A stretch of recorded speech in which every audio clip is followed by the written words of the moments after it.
কাল 14 তারিখ, আমাদের বিয়ের 1 বছর পূর্ণ হবে। তাই ওকে সারপ্রাইজ দেওয়ার জন্য আমি ঘরেই একটা কেক বানানোর চেষ্টা করলাম, যদিও দেখতে ভালো হয়নি তবুও।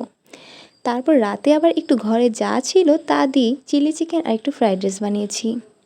এগুলো বানাতে গিয়ে আমার কিন্তু অনেক লুকোচুরি করতে হয়েছিল, কারণ আজকে কিন্তু ও বাড়িতেই ছিল। শনিবার দিন ওর দোকান বন্ধ থাকে, তাই আমি অনেক লুকোচুরি করে আজকে সব কিছু রেডি করেই ফেললাম। এখন শুয়ে শুয়ে ভাবতেছি কখন 12টা বাজবে। আমার সাথে সাথে এই জোনাকিগুলো অপেক্ষা করতেছে রাত 12টা বাজার।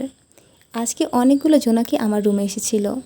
ও তো পুরো ঘুমিয়ে পড়েছিল, ওকে ঘুম থেকে উঠিয়ে তারপর বসিয়ে দিলাম কেক কাটার জন্য। এই দিনটা আমাদের কাছে অনেক বেশি মূল্যবান, কারণ অনেক যুদ্ধের পরই এই দিনই আমরা দুজনে এক হতে পেরেছিলাম।